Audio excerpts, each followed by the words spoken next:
Salutations, respected viewers. Happy Independence Day, I should say, to my many viewers from the US of A. Well, this video is about another first from President Trump. So he's the first to hold a military parade on Independence Day. That's the 4th of July, just in case you don't know. So Americans normally say it this way around, July 4th.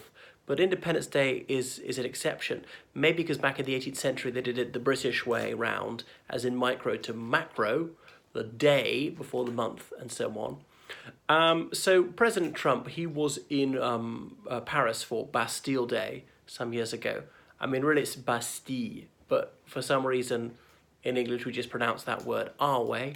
And he was the guest of honor. France always has one, because Emmanuel Macron, even though his political philosophy and his style and outlook is radically dissimilar to that of Trump, has been canny enough to stay on the right side of Donald Trump to butter him up. But what did Trump take away from this? He was immensely impressed by the French military parade, which has always been a feature of their Bastille Day parade. Anyway, even though, well, storming the Bastille was a fight, wasn't exactly military, it wasn't quite what you might imagine, a bit inglorious. But so Trump said, this is fantastic, we ought to have a military parade as well on our national day. And so it proved. And then it was due to go ahead last year, 2018, but he cancelled that on the grounds of cost. Now he's uncancelled the idea, which is obviously very typical for Trump, and he's so full of caprice. That's where we got the idea from. Now, I know that many Americans, particularly Republicans, would snort at the very name of France and just hold their country in the lowest possible disdain. But Trump is unique yet again, especially for one of his ilk, who doesn't seem to profess contempt for France. Perhaps more to the point, there are countries such as Russia, such as North Korea, which hold military parades very regularly, places for whom pride in the armed forces is absolutely vital. The United Kingdom used to have some sort of military tournament, not exactly a parade, every year, but Tony Blair cancelled that on the grounds of cost. Republic of Ireland, well, we have a few soldiers marching around on St. Patrick's Day. It's a very minor thing. The other thing is Trump, obviously, he gave the first presidential oration on Independence Day for 80 years. And it was, well, typically Trumpian, a very long, shambling tirade using the auto cue only a little bit. And he really excelled himself. He just raised the bar for stupidity yet again. Talking about the American Revolution and there being an air force at the time and the US Army capturing airports. It was staggering. Was this like self-parody? I couldn't believe it. How were the crowd not aghast? How were they not horrified, or at least tittering at him? I mean, it was as risible as can be. He's just plumbed the depths of stupidity. I didn't think he was such a moron up until now as this, but you know, he always outdoes himself. People used to sneer at George W. Bush, his frequent malapropisms, and obviously Trump has had some grammatical disagreements as well, not so good on subject-verb agreement and all sorts of things, and so many misspellings, and you know, just not getting people to proofread his typos.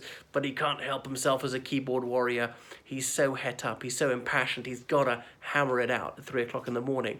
But this one, something prepared, a set piece, the Army and the Navy and the Marines and the Air Force, which he supposedly exalts more than anybody else, and even for their sake, he can't get it remotely accurate. What a chump. I mean, it's as idiotic as can be.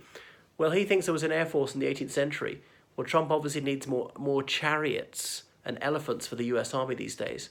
It was gratifying to see that the chiefs of the Army, the Navy, the Air Force, and Marines didn't go. They sent the number 2 in each case. So what is this with Trump? Is this a derangement of mind, as in this is his senility again, or is it just his sheer stupidity? Anyway, you couldn't make it up. if I was writing a comedy skit about Trump, I think probably even I wouldn't dare write something like that, because come on, no one would believe that Trump is quite that much of an imbecile to say something like this. And there's quite a poor attendance. You might have thought there'd be a very good turnout for it because it's a first, and whether you like Trump or not, you're American, you might like your military, and I mean, I'm not a military person at all, but I like seeing a little bit of a display, and that was that, despite all the flyover. But no, it met with a very muted response, so quite subdued in the country as a whole. Anyway, there were no tanks because that would damage the road a bit too much. And I was very pleased to see that one general, or former general to be accurate, slammed Trump, saying he was a draft dodger, which is undoubtedly true. Those bone spurs, why didn't he release medical information about those when he supposedly is the healthiest president they've ever had? And he got that US admiral to say that Trump is extremely healthy and definitely not losing his mind. Remember that 2.5 years ago? Trump chose the test. So presumably he knew what the questions were going to be to prove that he's not gaga. So he could know the answers, well, study the answers, and he definitely hasn't lost his marbles. And there was that naval admiral doctor gushing over Trump, saying how fantastically compos mentis he was. And of course his career, his promotion completely depends on Trump. I mean, obviously people know in the military it does not help your career to criticize your superior. But I remember when Bill Clinton was president, there was some sort of memorial he had to open, something to do with Vietnam, if I remember rightly. And some people in the press were saying it's absolutely inappropriate that he should do this. It's a disgrace because he strove might and main to avoid military service during Vietnam. I read Clinton's imaginatively entitled autobiography, My Life, and he said, oh yes, it comes across as self-serving. Should I do it? Okay, well, I am the president, even though I wasn't a military person. I'm the commander-in-chief, it's my duty, I'll do it. And he was a little bit humble. He realized how he didn't seem a terribly suitable person to do it, but it was his duty, and he went ahead and he executed his duty with as much dignity as he could muster.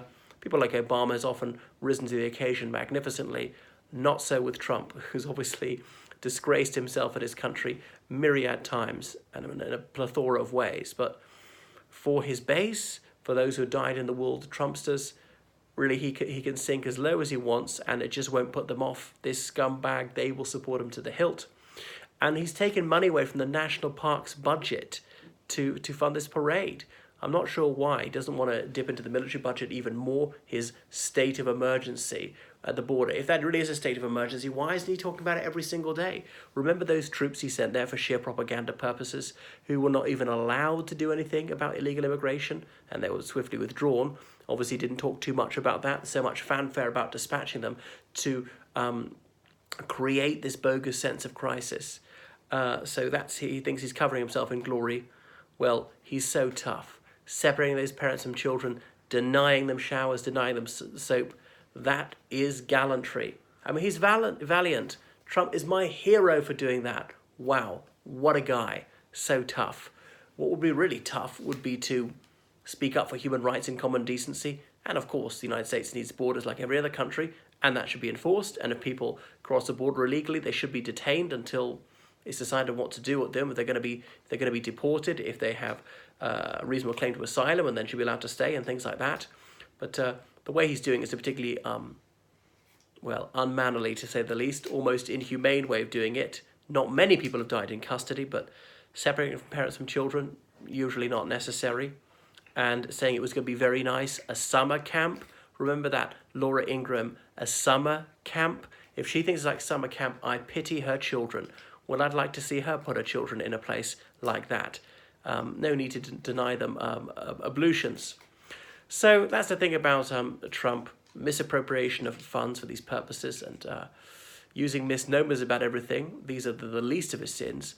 But this parade, it sums up so many of his vices, and Trump himself, he personifies all that's worst about the United States. And I'm not anti-American, and there was definitely a good side to the United States, and there's certainly Americans I would praise to the moon, and many Americans will be as disgusted with him as I am.